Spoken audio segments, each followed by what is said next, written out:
Faut-il être magicienne pour faire un cercle magique au crochet? Je vous rassure, le crochet ne se transforme pas en baguette magique, quoique ce serait bien pratique parfois. Dans cette vidéo, je vais vous expliquer ce qu'est un cercle magique ou anneau magique, pourquoi il est indispensable d'apprendre à le faire et comment le faire. Allez, c'est parti! Un cercle magique, c'est le cercle que vous allez trouver au centre de certains projets. Il est utile quand on souhaite commencer en rond, comme par exemple ici, au centre de ce granit. Ici, vous voyez un autre granit qui commence par un cercle magique, et là encore un autre qui commence par un cercle magique. Ici, vous avez un cœur, et de la même manière, il commence par un cercle magique. Il peut aussi se trouver à la base de certains châles, comme par exemple ici pour commencer le châle florilège. Il y a un cercle magique, et ensuite, on va commencer à faire les différents rangs de ce châle. L'anneau magique est aussi utile pour commencer les amigurumi. Alors je n'en ai pas sous la main puisque quand j'en fais, je les offre. Mais ici, j'ai commencé par exemple celui-ci. Et vous voyez, pour la tête, donc ici c'est le début de la tête, il est indispensable de bien serrer les mailles. Vous voyez, ici, j'ai bien tiré pour pouvoir bien serrer les mailles. C'est utile pour éviter que la bourre de votre amigurumi sorte.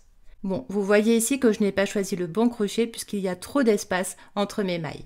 Mais on n'est pas là pour les amigurumi, on est là pour le cercle magique. De la même manière, le cercle magique va être utile pour commencer les bonnets au crochet. Pourquoi faire un anneau magique? Eh bien, je vais vous montrer ici l'exemple avec ce cœur que vous pouvez retrouver sur mon blog. Et ici, le début du cœur. Alors ici, j'ai fait un anneau magique pour faire ce cœur. Et là, j'ai commencé par l'alternative possible qui est de faire une chaînette. Cette chaînette, on va la fermer avec une maille coulée. On obtient un cercle et dans ce cercle, on va venir travailler. Le problème ici, eh bien, c'est qu'on ne peut pas resserrer. On peut tirer autant que l'on souhaite sur ce pauvre fil. On ne va jamais resserrer le centre de ce cœur. Par exemple, si je veux faire un cœur et comme je vous l'ai dit tout à l'heure pour les amigurumi, il est indispensable de ne pas avoir d'espace. Alors, on peut faire comme ça, les granits, c'est pas vraiment gênant, mais selon ce que l'on souhaite, c'est dommage de ne pas savoir faire de cercle magique et d'obtenir un cercle beaucoup plus petit, un cercle vraiment resserré. Passons maintenant à la pratique. J'ai pris un gros fil pour vous montrer et j'ai un crochet de taille 6. À droite, j'ai ma pelote. À gauche, j'ai mon fil libre. Alors, je laisse assez de longueur et je viens positionner mes doigts de cette façon.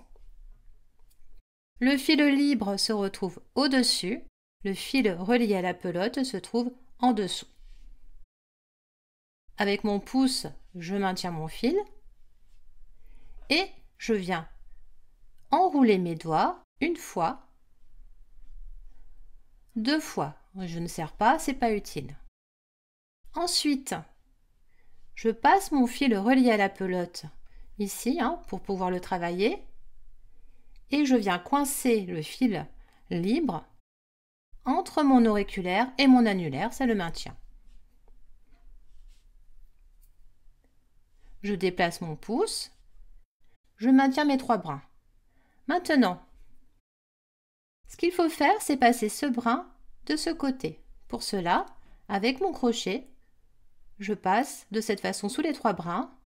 Je viens coincer le brin dans la gorge du crochet et je viens le passer sous les 2 autres brins. Puis, je recommence l'opération pour former une boucle. Je passe sous le brin et je le ramène de cette façon. J'obtiens une boucle sur mon crochet. Je peux retirer mes doigts, mon cercle magique est là. Maintenant, je continue le travail selon les instructions.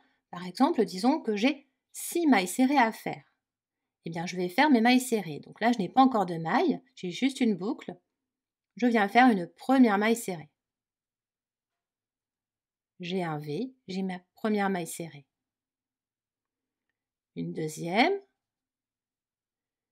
une troisième. Alors vous voyez, pour maintenir, pour travailler, utilisez vos mains, utilisez vos doigts pour continuer à tenir votre anneau magique. Donc 1, 2, 3, 4, oups, 5 et 6. 1 V, 2, 3, 4, 5 et 6. J'ai bien 6 mailles. La boucle qui est sur le crochet ne compte pas comme une maille. Maintenant, je vais resserrer mon anneau magique. Pour cela, je vais étirer ma boucle, poser mon crochet et tout simplement tirer sur le fil libre. Alors, je vais tirer, mais vous voyez qu'il y avait 2 brins. Certaines personnes font leur anneau magique avec un seul brin, mais moi, je préfère enrouler 2 fois autour des doigts. Je trouve que ça donne un anneau magique qui est plus solide.